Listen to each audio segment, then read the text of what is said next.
everybody. It's Monday Night Therapy with John and Todd. And this week we have a new guy joining us. And it's Noel Thompson from gopherhole.com to talk to us about the Minnesota Gophers. How are you doing, Noel? Doing good. How are you? I'm excited to be here. I'll never forget your rant on the stadium there in 2021, and to kind of be here with you is a little surreal, to be honest. Todd? Yeah, John. I'm doing great. I'm in Minnesota. Where are you at, Todd? Tell us where you're at. I am in Duluth. University of Minnesota, Duluth Bulldogs. We saw them out on the field practicing yesterday. So I've got football fever being here in the Great North. Wow, this is kind of different. We're showing up on YouTube and we don't have anybody here. That's the weirdest thing I've ever seen. Well, we're just going to have to go for it. They'll be all late arrivers. I guess that, you know what I think it is? I think everybody on the planet is doing live shows tonight, and everybody's getting ready for Minnesota versus Nebraska because it's the start of the 2023 football season. And, what's your off season been like? Well, we're entering year 7 under PJ Fleck. And so, I'll be honest, there were some guys hitting the transfer portal that I would assume that they were going to start this fall. So I was a little confused on why they would transfer when I think the starting position was theirs. But then, Fleck had to bring in some other guys from the transfer portal. But it's a weird offseason because for the first time in 25 years, we don't have Tanner Morgan under center. And, we don't have Mo Ibrahim in the backfield, but we kind of got a dose of what that looks like towards the end of last year. But it's going to be interesting. I think a lot of Gopher fans are excited but nervous on the new look offense here under PJ Fleck. Okay, new look offense. Yeah. What's this about? Well, I think you saw a glimpse of it when the Gophers went into Madison and played Wisconsin. Wisconsin, great defense last year. And they basically said, hey, we're going to stop Mo Ibrahim and we're going to let Ethan beat us. And Wisconsin was the only team to stop Mo Ibrahim from running 100 yards. But then Ethan, threw it for 300, 2 touchdowns. And for the first time ever, we saw the Gophers throwing the ball with making some plays. And so we're going to see. They call him the Greek Rifle. We'll see what's going to be all about here on Thursday against Nebraska. I saw the Greek Rifle term, and that's Ethan. Calais Manis. There's a lot of nicknames out there. I don't know if we've ever settled on one. I'm just going to let other people decide. Todd? Yeah.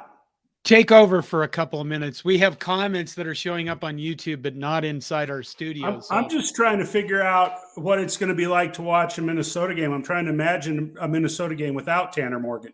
I mean, because it seems like since my childhood, he's been the quarterback at Minnesota. So, I guess what has become typical of the Minnesota Gopher teams, at least from my perspective, since PJ Fleck has been there, has been, just incredibly physical, pound the ball kind of an offense. Now, without Ibrahim, coming back to tote the ball, they it's not like the cupboard's empty, but it all starts with the guys up front. And Noel, what can you tell us? Is the offensive line going to be a strength like it has been in the last few years, or is there rebuilding? Or I haven't paid any attention. So well, it's interesting. You say the strength of the last few years. Last year they had to replace 4 starters. This time last year they had to replace 4 starters. They brought back last year All Big Ten center John Michael Schmitz. He's not there this year. So definitely there's going to be a downgrade at center. But right now we're entering this year with kind of 3 question marks. We have 2 returning starters, one in Quinn Carroll, who we believe will be our right guard, and our left tackle, Ariante Ursary.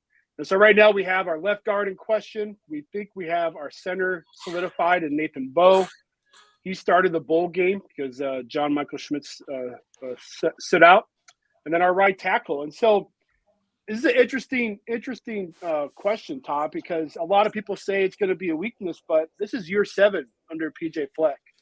And if there's a position coach that I trust, it's offensive line coach Brian Callahan. He has year 4, year 5, year 6 guys ready to step up and be promoted there. These are guys who've been in the program. They have Big Ten bodies.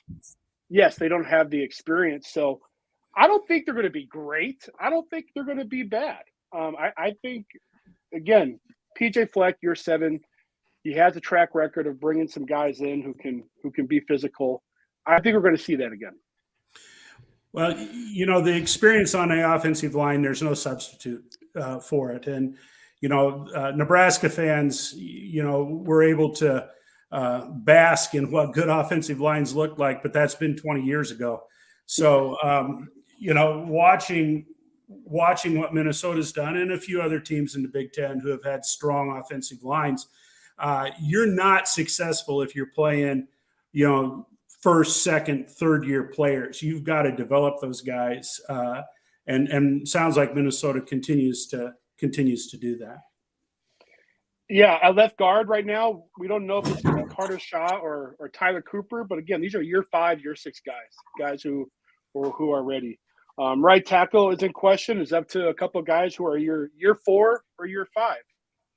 And so we'll see. I think, though, if you're a Nebraska fan, you got to be happy that you're getting Minnesota early because these guys don't have a lot of experience playing as a unit. We don't know, a lot of, again, they don't know, they haven't played a lot together. And so if you're a Nebraska fan, I think you got to be happy that you're playing Minnesota early because, again, this unit hasn't played a lot together. And so I think as the season goes on, they'll get better. Well, it's interesting you say that because I'm not a predictor, and I only do it because people force me to. But I have felt what he means is people is me because he's a pansy. I have felt that the maybe one of the intangibles that Nebraska has going into this game is that they're playing them the first game of the year, and typically Minnesota, has not been at their best in the first few games of the year. They usually get into a groove, and then that machine just starts rolling forward. So. Yeah, I agree. I disagree just a little bit.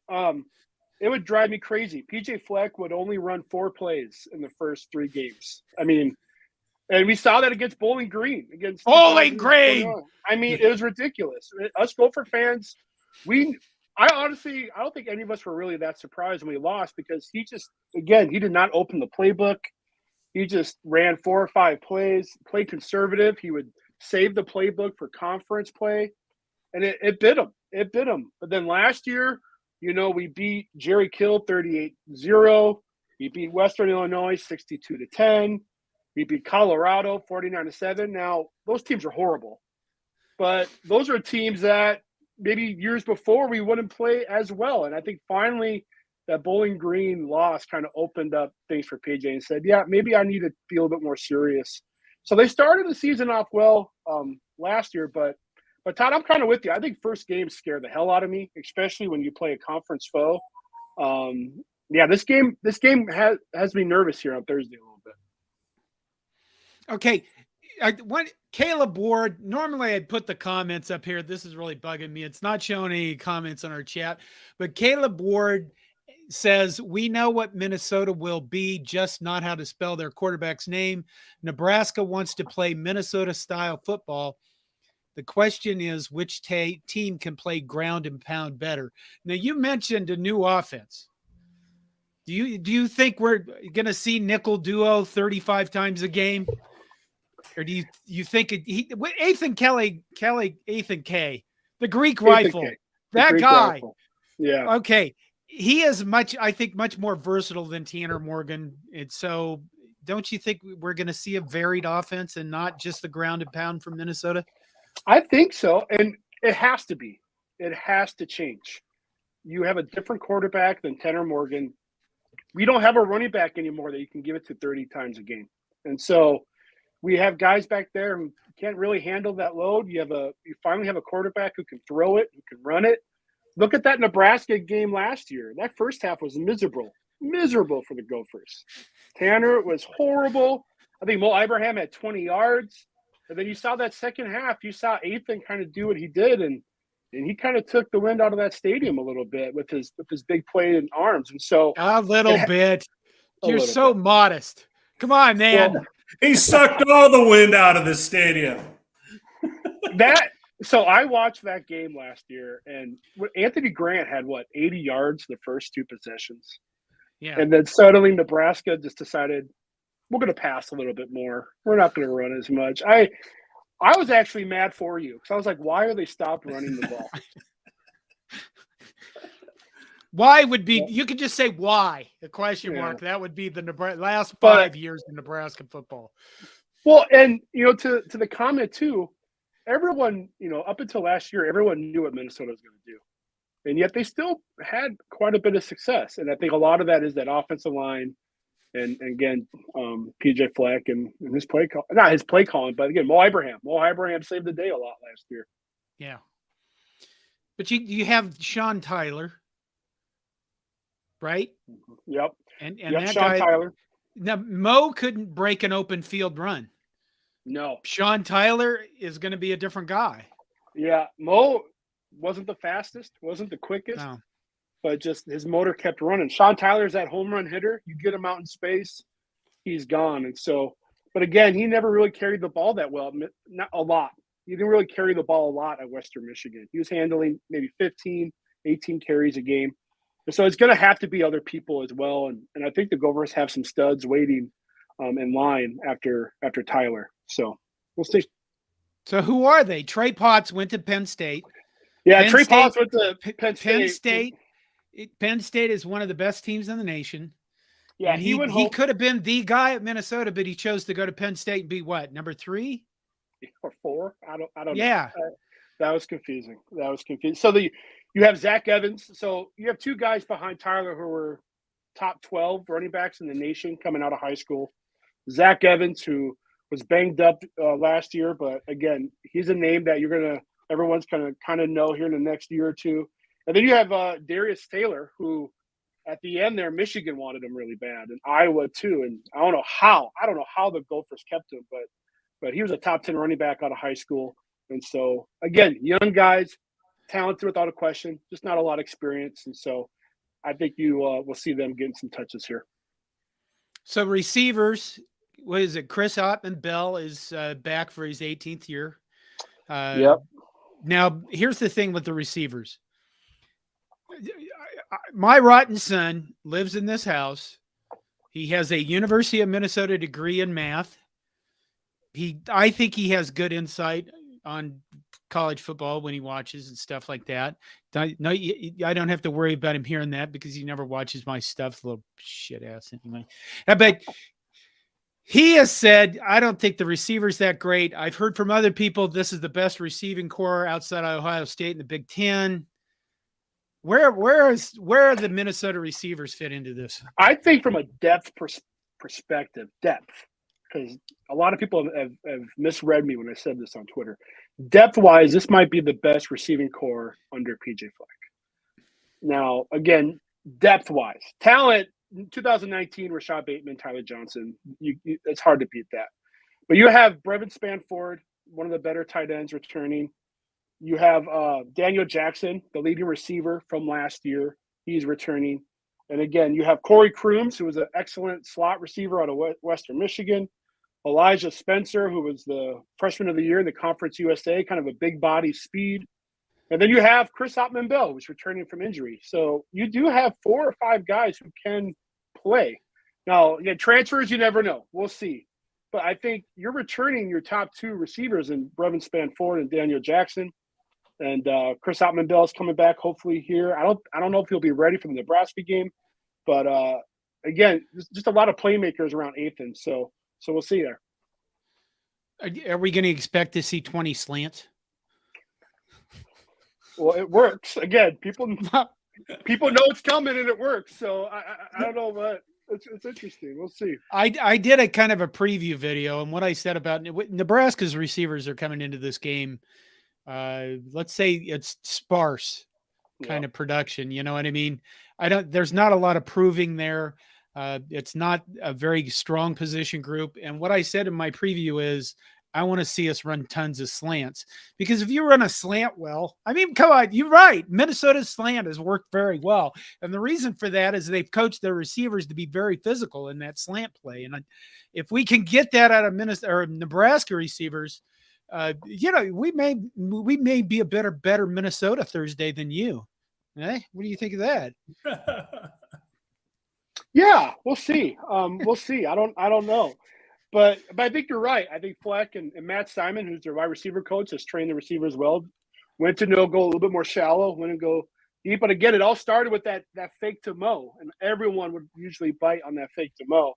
And Nebraska certainly did. And Daniel Jackson did that double move and ate them through it 50 yards. And yeah, and there was that. So. Do you have knives? Do you just internet knives? You just stab me again, sir. Okay. Have we covered the offense? I think we've covered the offense pretty good. Yep. Well, then that moves us to the defense. And again, the same thing applies. I've heard from people that the defense is going to be fine. Then I've heard, oh my God, the defense is, they've got Tyler Nubin, who is, what was he, all Big Ten? Yep, all Big Ten his last 3 years. Second team. He's already been named on a few preseason All-Americans, All-American. They're calling him the next Antoine Winfield, which I wouldn't mind at all. And so, yeah. The defense is interesting. You have studs in almost every position group, but again, it's who is playing next to them. And I think this is where, more than any other year, the depth of this program, I think, is going to be challenged for PJ Fleck. And so, again, you have a new guy starting next to Tyler Nubin as safety. You have Cody Lindenberg, who PJ Fleck says might be the best linebacker he's ever coached in Minnesota. We don't know who's playing next to him. Linebackers are a concern for me. Justin Wally, great corner. We're not really quite sure who is going to be starting next to him. Again, depth. But we have depth, so who knows? Defensive line should be decent. We, in some ways, will be better, I hope. Some ways we might take a step back. And so, again, I think the depth of this defense is going to be questioned. And I think if you're Nebraska, you got to be happy a little bit about that. Run those slants. We don't know who's starting next to Cody at linebacker, the other two linebacker spots. I would do some play action, and so we're going to see. And again, I think if you're Nebraska, you got to be a little happy a little bit that you're getting this early. But again, we have Joe Rossi, who our defensive coordinator. I wrote an article. I think he's gone. This is his last year. Right. I just think he's going to, and rightfully so, he's going to go somewhere and be a head coach. Top 10 defense the last 2 years. I think Gopher fans are a little bit more half full because we have a good defensive coordinator who has proven that he can rise to the occasion and make it done. You know what? Here's the thing. I would be beating you up right now if I had a clue as to what our offense even was going to look like. That's the thing. We have nothing. No clue. No clue. I would be like, yeah, we're gonna run counters until your eyes fall out of your head. Fullback trap. We don't know. We have no clue. I mean, you can talk all off season long about using a fullback and doing this and that, and not a clue. And I was curious, and I don't know the real reason, but Anthony Grant was a named starter for the running back, and it was kind of refreshing to hear Matt Rule kind of be honest about his players. Where PJ Fleck, we don't get that. Right. It's just, and so I was. Tell me a little bit about your starting running back, because I'm not too familiar with him. Well, Todd, it's Gabe Ervin is going to be appears to be the starting quarterback or running back, and Gabe Ervin, in all likelihood, would have been the guy who had the most carries last year had he not been injured, and he's been bitten a little bit by the injury bug, the last couple of years, but. I'll tell you what, the guy is a physical specimen. He can pound it inside, but he's also got the speed, to run away from some people. And if he stays healthy, I think that he's gonna damage some teams. Mm. The other part of that was interesting to me is John's favorite running back, Ramir Johnson, is actually listed as the number 2. And Mm. last year we heard all season, and that's a different regime, but we heard all season that about Ramir Johnson and how versatile he is, and they even created a kind of his own position, if you will. And they never played the guy. He's a little bit smaller. He's a really good pass catcher out of the backfield, and he's shifty as all get out.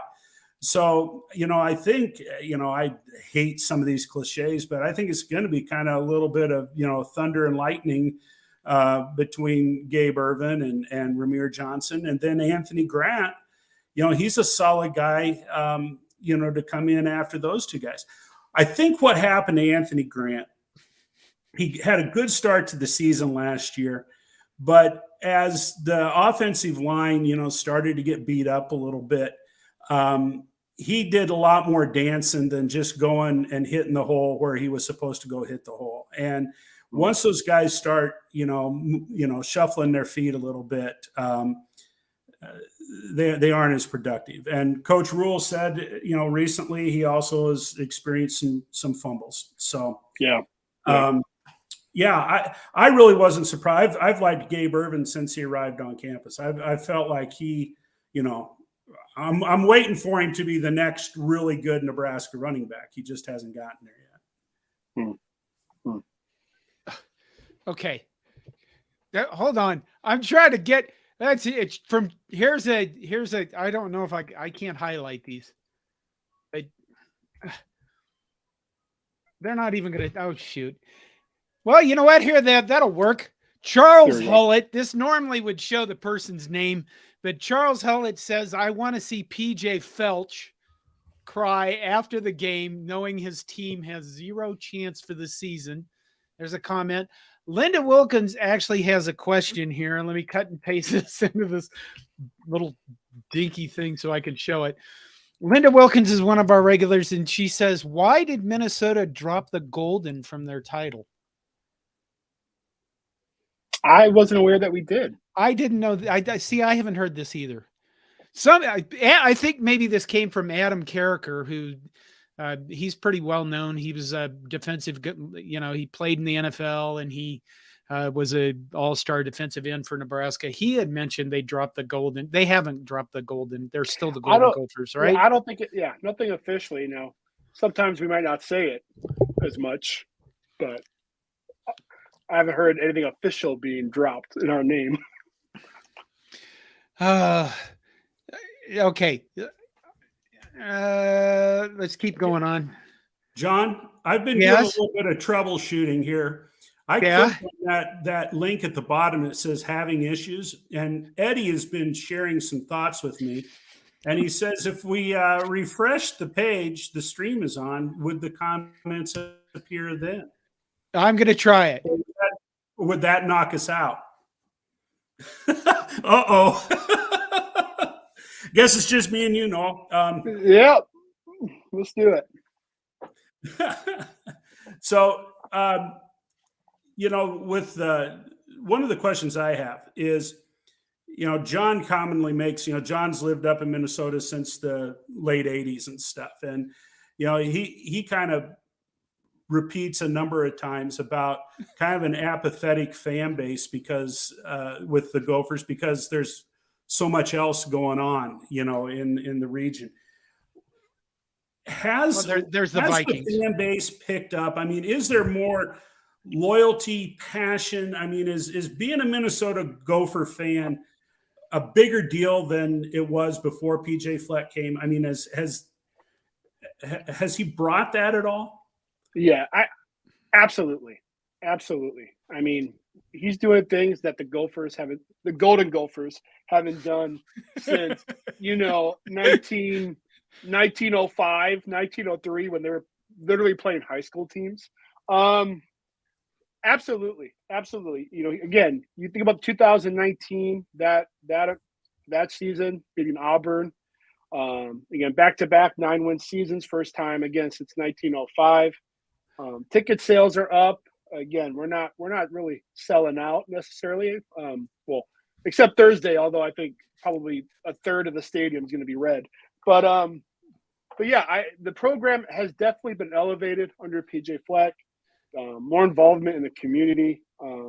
Yeah, absolutely. He's definitely elevated the program in a lot of ways. And I think a lot of that is because the state of the program wasn't the best before he got there. I think Jerry Kill did a great job.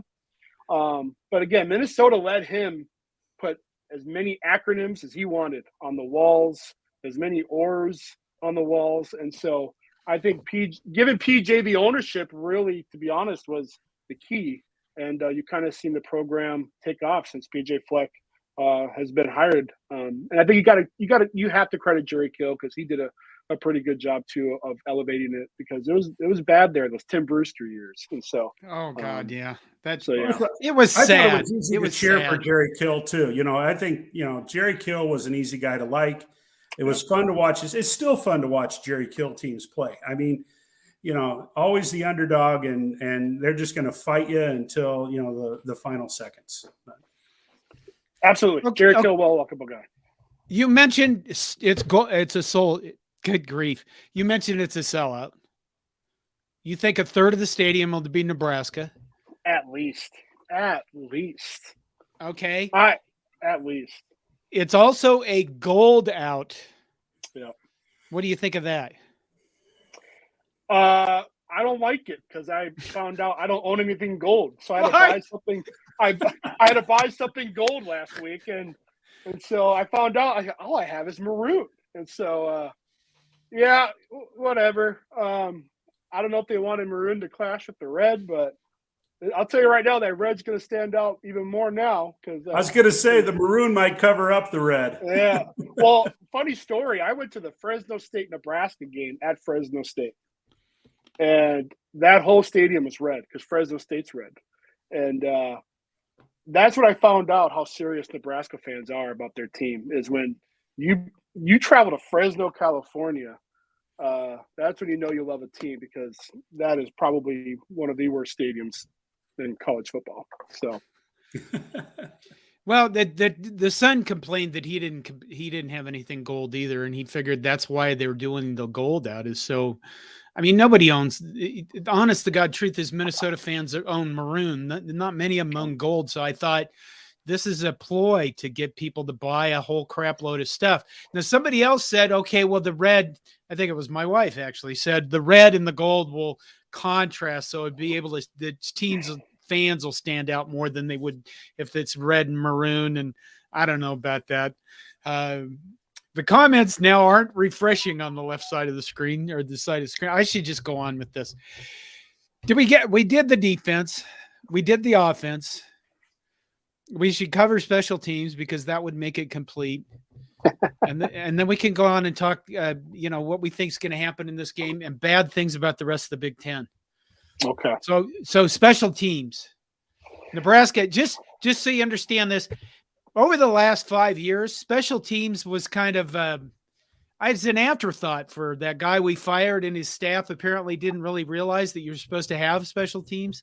So right. if you ever wondered, if you ever looked at it and said, why did they kick to the wrong side of the field against Michigan State? Why did they do this? It's because nobody paid attention to it. It wasn't apparently part of the game for him. How is Minnesota special teams going to look? Because the Rotten Son always complains about the field goal kicking. And if they line up to kick a field goal, he just goes upstairs. Yeah, you have a great son. Great son. He's very wise and knowledgeable. The special teams for under Fleck have been nothing but just kind of exactly that. They've been special, but not for all the good reasons. I would love it if we could return a punt or two this year or a kickoff. I think it's been at least 6-7 years before we've had a punt return for a touchdown. Almost that long for a kickoff. And so we do have some guys in Mark Crawford and Dragon Kesich who are returning. So I guess on paper, you got to be happy about that you have guys returning. And so, yeah, I'm with you. If it's a field goal lining up, I like to look away. So, but PJ Fleck says it's, one of the better special team units he's had. And so we'll see. I hope he's right. Oh my God, we are both living off what the coaches say in the off season. Yeah. Okay, TAKL Farms gave us a $19.99 super chat. Thank you, TAKL. If you could let us know what that stands for. But he says smash the like, viewers. So you guys need to smash the like button on YouTube. Let's go, Polar Bear. Bears only need 2 steps for speed. Get some. When he says Polar Bear, Noel, he's talking about Noel Hutmacher. Nate Hut. I call him Nut Masher. So, I'm terrible with names. He's one of our defensive linemen. And I think for the Nebraska defensive, here's the thing. So you know this, you probably know this if you've been paying attention. Nebraska's offensive line the past few years has been, well, not Nebraska, and pretty not. You know what? Not even Bowling Green to some extent. It's been god awful, and not even the Bowling Green that didn't show up at Minnesota to beat you guys in the worst upset in modern history by point spread. Just because we got to get our jabs in here. Yeah, absolutely. The defensive line, we're going to run a 3-3-5 this year on our defense. The defensive line, we're not sure if that's going to hold up. The 3-3-5 is going to work. There's going to be enough depth on the defensive line. But again, if Minnesota doesn't have a ground and pounding running game, I don't know. What you think it'll make a difference? I don't know. It's interesting though. Your defensive coordinator is Tony White, who came from Syracuse. Yep. And I think we have a secondary coach named Nick Monroe from Syracuse. Right. And so I think Tony was hired before the bowl game. Am I correct in that? Yes, I believe. Yeah. And so I read somewhere that Nick actually called the bowl game in place for Tony. So Minnesota has some experience there. Gets a 3-3-5. My worry is Fleck is going to be stubborn and try the run game way too much. If it's not working, he's going to keep on going and going. But you don't have Mo Ibrahim anymore. So, again, that's a fear of mine that Flex is going to be stubborn and try and make it work. Where, you have a quarterback who can throw and receivers that can catch. And so, again, we're going to see. Fleck has given no indication on who's starting on the offensive line. He is almost the opposite of Matt Rule, where Matt Rule is sharing about players everything in the press conference, and Fleck goes, I don't know. We'll see. And so, has he always been that way? Always. I don't. Okay. It's been years since he's released a depth chart. I mean, years. Really? Yeah. I guess I forgot that. I noticed that on Twitter, Tom Allen refused to name a starting kicker against Ohio State, and that matters. Yeah, that's going to matter because Ohio State's now going to be confused to game plan against an Indiana kicker. Yeah. It's terrifying. All right, we might as well go in. What do you think is going to happen in this game? This is where Todd hates this part because Todd doesn't like to speculate. I like to speculate about everything because I'm full of shit. I really massively. I'm very good at it. What do you think is going to happen in this game? First game scare me. Absolutely scare me. I put this game pretty high on the list on the toughest games for the Gophers, and I got a lot of heat from the Gopher Hole fans. Oh, it's Nebraska, but I said, look, you got a new coach. I know a lot of fans are going to be there, and so it's going to be interesting. I'm not going to be surprised if there's turnovers for both teams early. I'm not going to be surprised if there's explosive plays for both teams early, but I have a little bit more confidence in the defensive line for the Gophers and the offensive line for the Gophers, and I just think that's going to make a difference. I don't think this is going to be the best Gophers offensive line you've seen, but again, I'm just trusting in Brian Callahan, the offensive line coach, who has the last 2 years, all of his starters have been either all Big Ten or honorable mention. I'm going to trust the offensive line, the defensive line of the Gophers. I think the Gophers pull it out and probably a one-score game because that's all it's ever been between Minnesota and Nebraska. That's all it's ever been from Minnesota and Nebraska the last 3 or 4 years. So, do you think it's going to be? Do you think either team's going to hit 30? I could see it both ways. I could see a 17-10 or a 35-30. I think again you have those first game jitters, and but no, I think it's going to be low scoring. What's the over under? Is it 44? Oh, I forget. I think it's 46.5. And I know the line has gone up. I think originally Minnesota was -6. I think now it's -7.5. But Keep going, and I can look this up in a jiffy. yeah, no. So this is my first time actually giving a score prediction for the game. So Really? Oh I my predicted a score prediction. I predicted Minnesota is going to win. Score-wise, let's just say 28-21. Gophers. Golden Of Gophers. Golden Gophers. Golden Gophers. Kings, who we have a kind of a sponsorship with through SB Nation. The line is Minnesota is favored by 7.5, and the over/under is 43.5, which means it's not very likely that either of these teams are going to hit 30. So you would think that the score would be like in the 24-21 range, 21-17 range. Yep. So you can't just stick with 35-21, Todd. I guess you could. That's what it's going to be. Who's going to win, Todd? Well, Nebraska, 35-21. Okay. Tackle Farms, because I'm an idiot, gave us another 1999 super chat, and he says, say TAKL as a word. Love you, brother, which is Tackle Farms. What an idiot am I. I farm beside Nash's grandpa. I just want to see a hungry polar bear because I know he deserves it. Go get food, big boy. Which brings up a question that I haven't really seen anybody ask.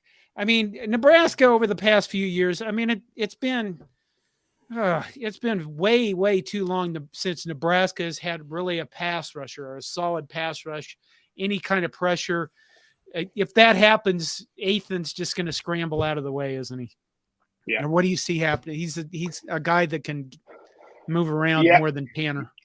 He extended plays against Nebraska. He extended plays against Wisconsin. Again, this is probably the most talented quarterback Minnesota has had since Adam Weber. And so from a throwing perspective and again, just the athleticism. So he definitely has the ability to scramble and make a play at his feet. Fred Sacco gave us a $2 super chat and says, ask an Iowa player, they'll know the over and under.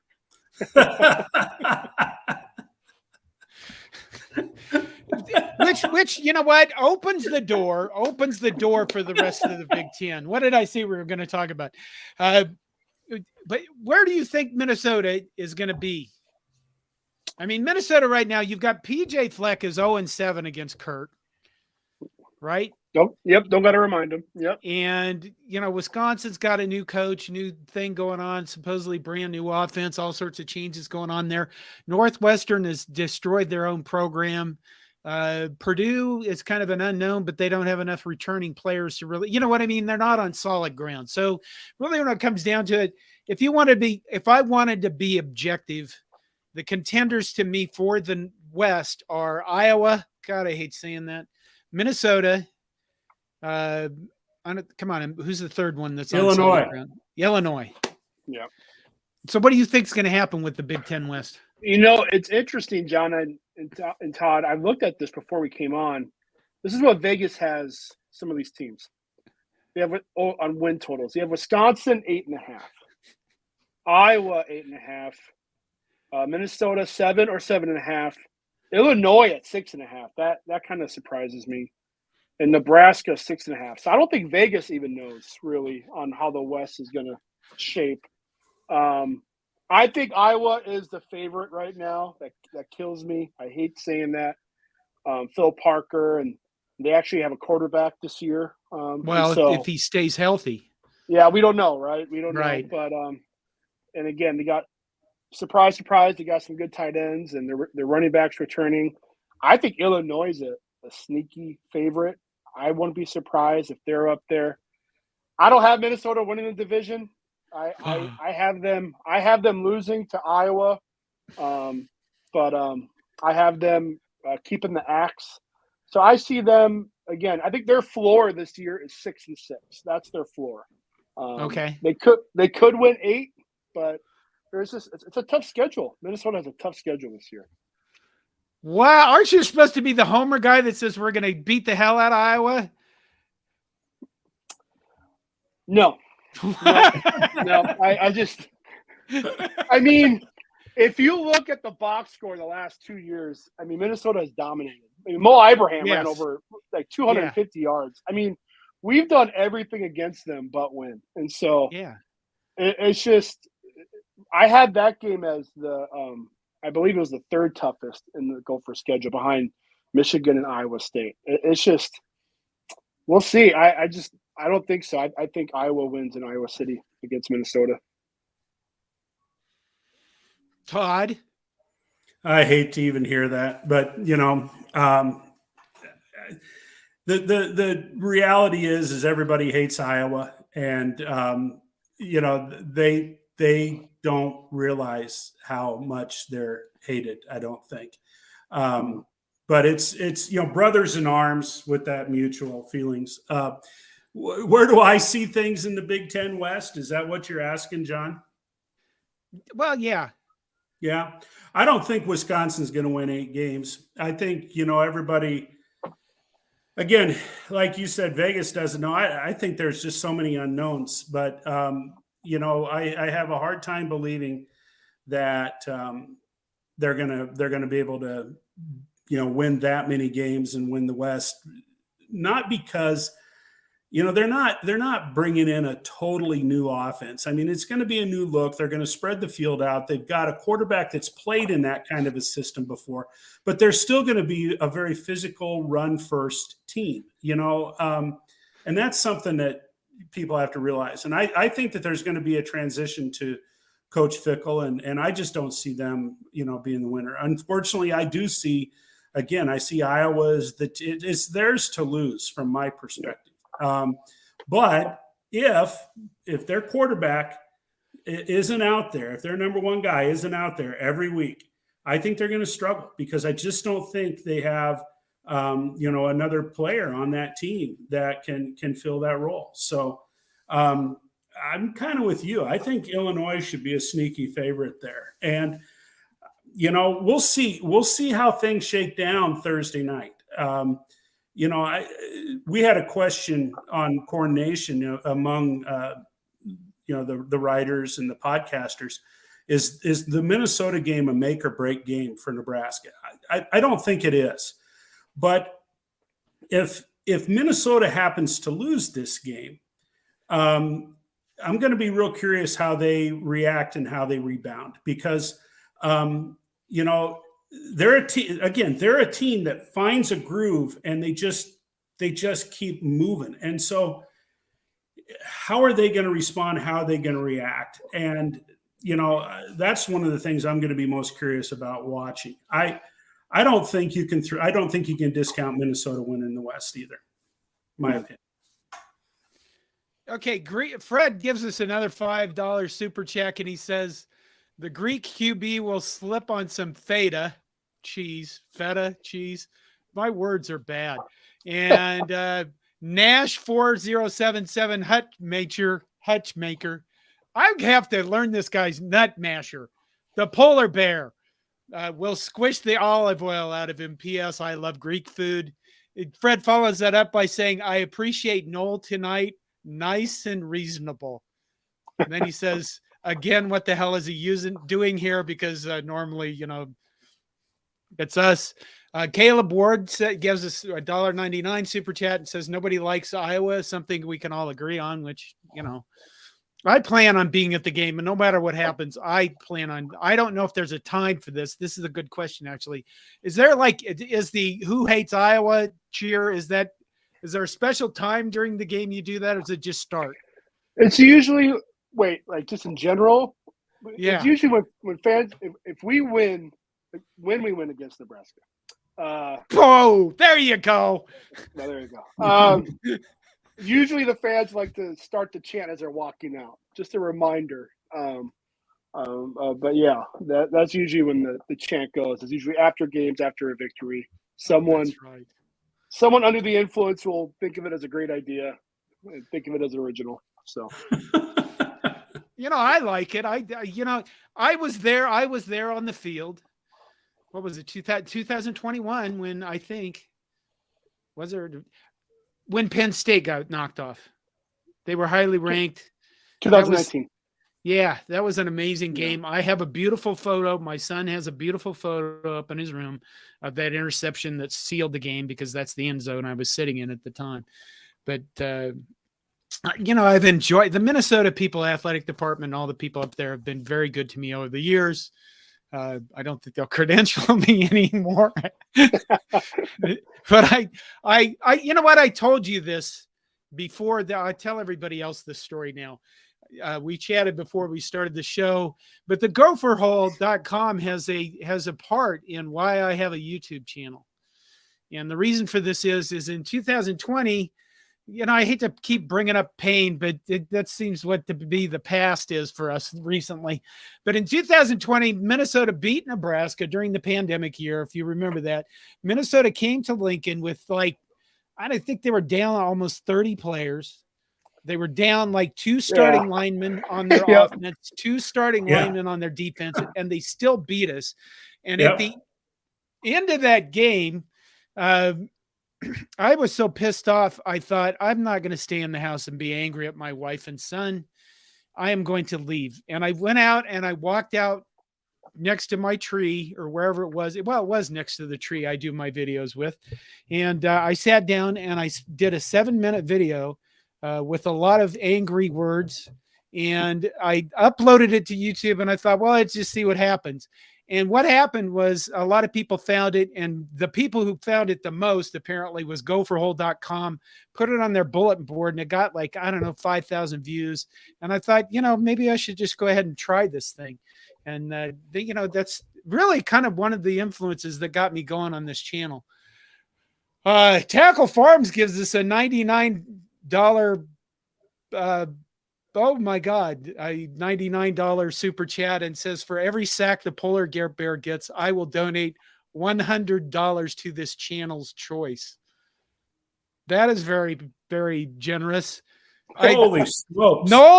Noel, you're going to, it's 18 sacks Thursday night. That's what we're looking for. All right. I'll meet you somewhere after, and we can. There you go. Well, that's just it. What are you doing for the game? What is a typical pregame? Yeah, so this will kind of be my plug. Gopher Hole is having a tailgate hosted by our owner, Nadeem Babu, and we're raising money for a blood cancer, a foundation that fights blood cancer. So you guys are welcome to join us at the Sky Yuma lot. We're literally closest to the stadium. We're right in the corner. I'll be there. A lot of the Gopher Hole people will be there. So stop by, make a donation. We have a brewery that sponsors the tailgate. We have spirits sponsoring, a pizza place sponsoring. And so please stop by. I'll be there around 2:30, and I'll be there. And again, going into the game. That brings up the broken chair trophy. Do you guys ever talk about this? Do any articles or anything on it? A little bit. We share I know we're advocating the page, and they're doing great things as far as fundraising money for great causes. Yeah. PJ Fleck really hasn't embraced it, and so but he hasn't really been vocal against it, and so it's something that us, at least at Gopher Hole, we support and believe in. I mean, we've won it now 4 years in a row, so I think the story though of that trophy, I think has to be one of the best college football. That's what makes college football the greatest sport, honestly.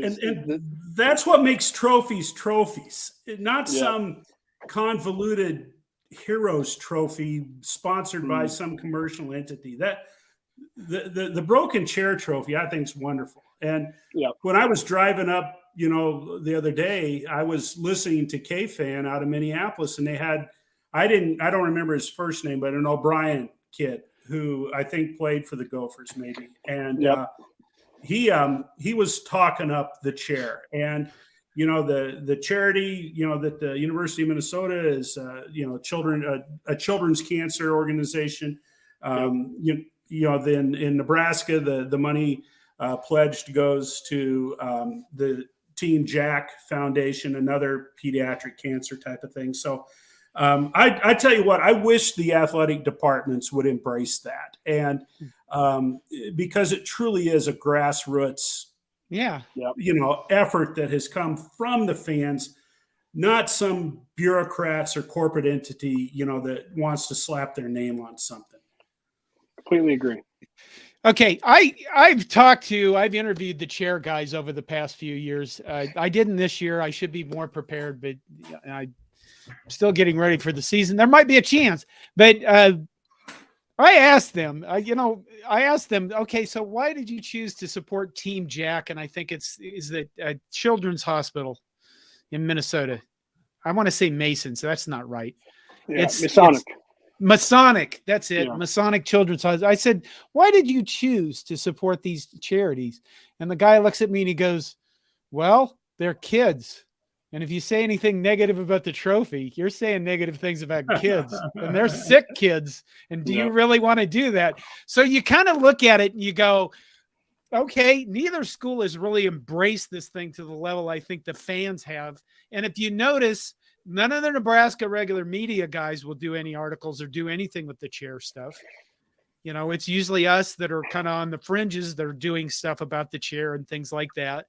But on the other hand, they have done an excellent job of raising money for both of those, both of those organizations. So they're not going anywhere. No. And I think, why would you? Team Jack, I think, is, that's for children's brain cancer. How can you not support that? That's just what, as opposed to what is that bloody damn thing for Iowa, the Hy-Vee Heroes Trophy or something? Yeah, I don't even know what it is. And then what's the dang thing with Wisconsin? Some kind of a bull or something. I mean, I don't know. It doesn't make any sense. I am going to, okay, we've had more super chats. $5 from Greg Sacco. He says, good Lord, tackle farms, don't let Iowa players see that much coin. They'll be asking for rides to Harrah's. Has Fred been to Harrah's recently? I'm kind of wondering if Fred's been hanging out over there. Caleb Ward comes in with a $5 super chat. And he says, how much do you want to bet Fred asking for an Iowa player? And then Linda Wilkins has a good question, and I'm going to paste this in here, and maybe we can finish the show with some of this because, here's the thing, Noel. You there's a lot of changes going on in college football. Yep. And they're massive changes. And for a lot of people, I think this year is it's going to be the last one for everything explodes with the college football playoff. USC, UCLA, Oregon, Washington join the Big Ten. We become giant. And Linda Wilkins says, John, what are your thoughts on a $200 to $7 million upgrade to Memorial Stadium? And the reason why I want to ask that, that's relevant to you too, Noel, is this. Where are we going? Where do you think this thing is going? I mean, I think the smart ass answer is talk to the executives at Fox and CBS and NBC. Because, unfortunately, it's the TV companies that really are just driving this thing. And the amount of money these schools are getting from these media deals is just, it's insane. And so I really don't know. I think we're going to see more money be poured into things. Media deals are going to they have to get too big at some point, right? And so I think if you're in Minnesota and Nebraska, you kind of got to be happy at least that the Big Ten's being proactive. Because, I feel bad for the Cal and Stanford. I mean, Stanford's a wonderful university outside of the sports. I mean, they're academics and all that, but what are they going to do? ACC? That's just ridiculous. Or now it's ridiculous. It's Big 12. And so I didn't realize Memorial Stadium was going to get an upgrade. And so, but it's just, we'll see. It might change all in 2 years, 3 years. Have you been to Memorial Stadium? Nope. Well, you get to sit on, I don't think it's wooden seats anymore, but it's aluminum seats. And, there's not many backs to them. And, the population's getting older, which really I'm thinking about me. And it's, they need to do something to it.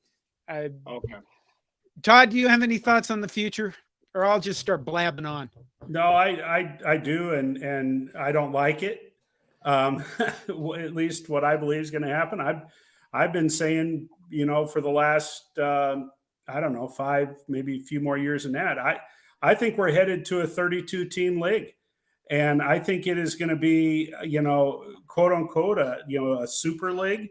I think that it will be that's who the big TV, that's where the big TV money is going to go. And I think that everybody else is going to be at another level. There'll be a level below that and a level below that, the way I think that it's going. And I think that's one of the reasons why. And I think that Trev Alberts sees something like that, because he's the one that is strongly advocating for, spending between $200 and $700 million in upgrading the stadium. And, I think that Nebraska fans, we tend to live in the past.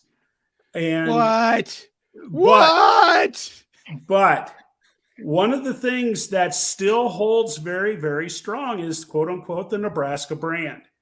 And that Nebraska brand is, today still continues to generate revenue. And so I really think that Trev Alberts is going to try to position Nebraska so that when the hammer falls, whatever that looks like, Nebraska is with the haves and not the have-nots.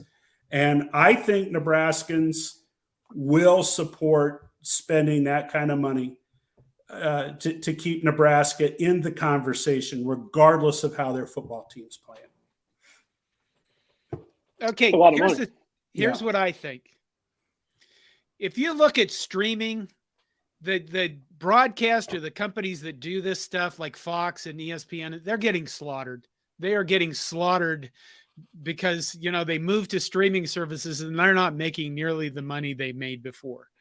Now, I've also done a video where I said that I think artificial intelligence is going to make live sports worth much more money. So you have this juxtaposition of what I see the future being. But here's the thing. Colleges also have to prepare for something nobody talks about, and that is the enrollment cliff that's going to happen in 2 to 3 years, because the younger generation of people aren't having kids. And the kids, about 2008, they stopped having kids, and the number of kids that are going to go to schools is going to drop a lot, and it's going to kill colleges all over the place. So here's the thing. I saw where Jim Harbaugh came out today and he said we should revenue share with the athletes. Well, Jim Harbaugh, I agree with him kind of, but at the same time, Jim Harbaugh doesn't have to make business decisions. So if you're an athletic director, you're in the position right now of looking at the next, let's say, 6 to 8 years of college football or college sports, and you're thinking, how am I going to continue to support my athletes at the level, the money at the level I can? Well, you're going to take as much as you can now, because it might go away later or it might increase, but you can't depend upon either one of those. But so many of the schools across the nation are dependent upon student fees, right? And they take money from the academic side to fund their athletics. So if all of this stuff is happening, where you're going to see this massive crunch come into higher ed and universities, you're going to have to make sports stand on its own and have money. And you know what I mean? Maybe it does become a professional type league. I don't know. What do you guys think of that? I never really considered I never really thought Todd's about like, oh God, thing. this shit again. What's that? I never really thought about that whole enrollment cliff thing happening. So, well, the enrollment cliff is real. I mean, that's real. Yeah, absolutely. No, my oldest is 12, so I'm not there yet. So, Right. but I think along with Todd, I think the scary part is it's blown up so much in the last 2 or 3 years, and we just don't know. We don't know how much is going to change in the next 2 or 3 years, and so it's or the Pac-12. I mean, there's just a lot of unknowns, and I think you have to be nervous about that, especially when you know who's really controlling this thing, and that's the TV execs. So. I thought it was interesting that one of the attorneys that represented Oklahoma in their lawsuit against the NCAA quite a few years ago for television rights, is saying, I think maybe I am responsible for what's happening now, and regrets that he, quote unquote, has destroyed college football. So I thought that that spoke volumes. So, yeah. Fred Sacco comes in with a comment that says Memorial Stadium will have a dozen John Johnston cry toilets installed in the next few years. Nice shot, Fred. Okay, so we're on an hour. We're kind of at the end of our show. Noel gave us his prediction. Todd, do you want to predict anything? Yeah, 35-21. Who wins? Nebraska. I said that. Oh, yeah, okay. Joe Rossi hasn't given up 30 points, I think. Listen, Noel, I don't care who they're playing. It's 35-21. It is my standing prediction, regardless of the circumstances. That's because I try to make him do predictions. I already did an earlier video previewing Minnesota, and I pretty much started it by saying I give Nebraska a 30% chance to win this game. And I think I'm like a lot of Nebraska people where they are looking at this game. We've spent the entire offseason winning the offseason because that's what we do. Our coach has said all of the right things. He said fullback at least 100 times, and we all fell over, fainting with plop the whatever. You know what I mean? He's done everything right, but I think I'm like everybody else in that I just want to see a functional offensive line play Minnesota very well. Minnesota has beat the hell out of us in the past few years. And when I say that, I mean physically, they beat us up. And I want to see a team that can compete with Minnesota physically. And I never thought Todd and I were students together at UNL in the early 80s. And for me, if I ever woke up one morning on some 1981 hangover and thought, wow, someday Minnesota will be beating the hell out of us, my roommates would have killed me right then and there. They would have gone, oh my God, he's an apostate, All right. I will do some here. Linda Wilkins about my enrollment cliff thing says, John, it is called demographics. It is, Linda, but the institutional people are not the institutional people. The higher ed people are calling it an enrollment cliff. That's actually where that they are using that phrase. Let's see. Clay Kesselder says 35-21. He doesn't name who was going to win. Dion Pryor says Nebraska 279, Minnesota 3, and he misspells Minnesota, which is too bad I can't put it up there. Wow, Bill Jensen says 70-year-old Husker fan listening from Cebu, Philippines, enjoying retirement. Congratulations, Bill. Fred Sacco's Minnesota 24, NU 24. Matt Rules Patrick Duffig 3. So that means he means we win 27-24. It's really hard to get the flow of these things if they're not up here for you guys to see. Let's see. Oh, Clay comes back and says Nebraska wins. Caleb Ward is Minnesota wins 23-20, but my heart says Nebraska wins. Living in Omaha, David Matney, NU 31, giving up 31 points, and Minnesota 24. And I think that's it for now. So I think we're done. Noel, thank you for joining us. Anytime. Maybe if Providence is in the air, you'll run into Todd and I at the game because we're both going to the game. You can spot probably easily. I hope to be wearing some big red overalls, and I will have a crowd following me with tambourines and things. Where are you two going before the game? What are your pregame plans? There is a Minnesotans for Nebraska gathering over in St. Paul, and then we're taking a shuttle bus over. So I don't know if we're going over at 5 so we can rock around amongst the tailgates. I should find out more information from the people that are putting this on. So I plan on getting down to the stadium probably about 3:30, 4 o'clock. So that's. Well, then you know what? Why don't you two give each other your email addresses and maybe you can hook up? Well, he stays in the Ski-U-Mah lot. I'll find that. So yeah, Ski-U-Mah. Yep. They're all a Ski-U-Mah lot. There's one true one. Yeah, but how do you know that when you go there? Well, in Minnesota, we read, and there's signs, and we read the sign that says Skayumala. That's novel. We read in Minnesota. I love that. We look for a sign that says Skayumala, and what do you know? I'll be there, and I'll give you a drink of your choice, John.